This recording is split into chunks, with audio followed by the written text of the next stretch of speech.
everybody, it's Dee Dee. I'm back again from Brown Girl Creating, and I'm here to show you what I've done for days 11 through 15 for the No Sew November challenge hosted by Meg Journals. So here I am on this lovely day.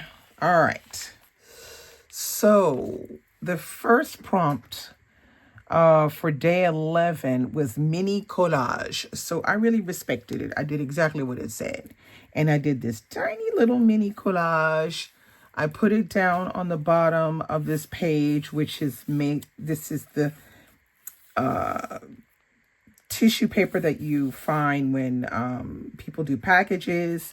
Well, I put 2 layers of that, and it's this prune color. I just received it in a package a day ago, and so I decided to use that, and I used 2 layers of it. And then I used this gold pen to, make little gold specks to give it a little bit of character. So that's what I did for mini collage.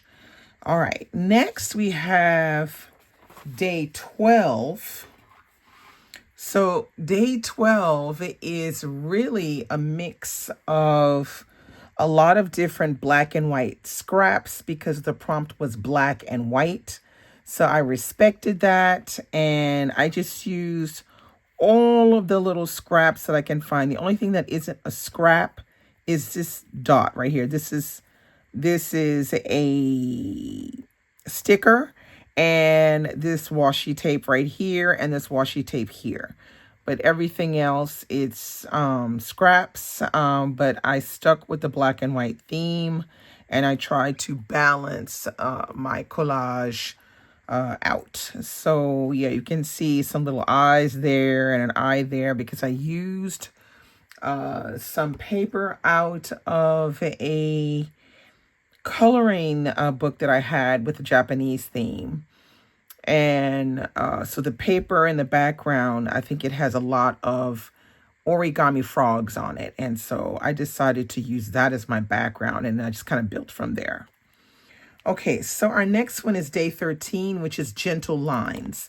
Now, I don't really know what that really means, but this is my interpretation of gentle lines. So what I did was this right here. I took a charcoal pencil like this, and I made random lines like that. And then I used my smudger, and I smudged the lines to make them a lot less harsh and more gentle. And then at the end, I use my colored pencils to color in and give it a little bit of character. And this is my interpretation of gentle lines. Now, I don't know if that's what Meg was talking about, but this is what I'm talking about. So I don't know. All right. Next, we have day 14 with cut and paste. So I did another collage. And this one also was done with a lot of leftover scraps. This is a bit of origami paper right here. This is some pip-bound paper that was a scrap left over. This was, I was using this as a test mode for another project. And instead of it being really all black, it turned out black with shimmer. So I kept these scraps and used those as well. This is from an old jelly art project that I had worked on before. And this is a little bit of the paper that I used in this project. You can kind of see the origami frog there in the background. So yeah, so I had fun putting this one together. I think it is a interesting mix of forms, but also the color is balanced, and I really like it. Okay, so last but not least, we have the last prompt on day 15, which was pattern clash. So I did this right here. Now, I used paper that came out of one of those big, let's see if I can show it to you.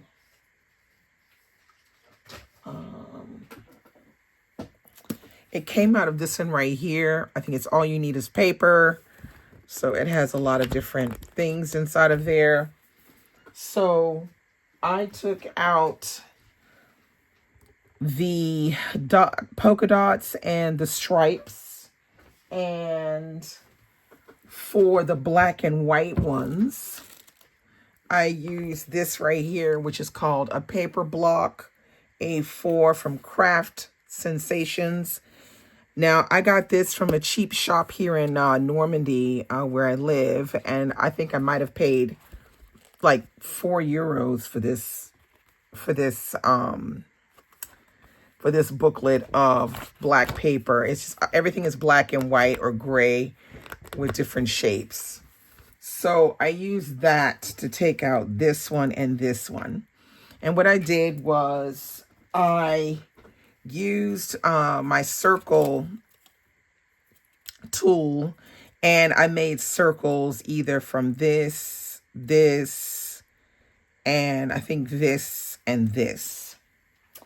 And from there, what I did was I superposed them on top of each other, and I didn't leave any, like the space that was left in between. I just used a pencil, a typical pencil, to color in, so you can't see any brown left. You just see like pencil in between each one. So it kind of looks compact, and it gives it like a really interesting look. But I decided to use circles because I think circles are a little different, and we don't always gravitate toward the circle. When we're doing this kind of thing, we usually go towards squares and rectangles. And I thought, let's try circles and see what happens. Now, when we got to the edge, I just cut them off, so it kind of looks like they're going into the infinity of this particular book. So I really like this interpretation of pattern clash. So this is it. This is all I have for you for days 11 to 15 for No Sew November. Let me know what you think, and I will be back very soon with the next video, which are days 16 to 20.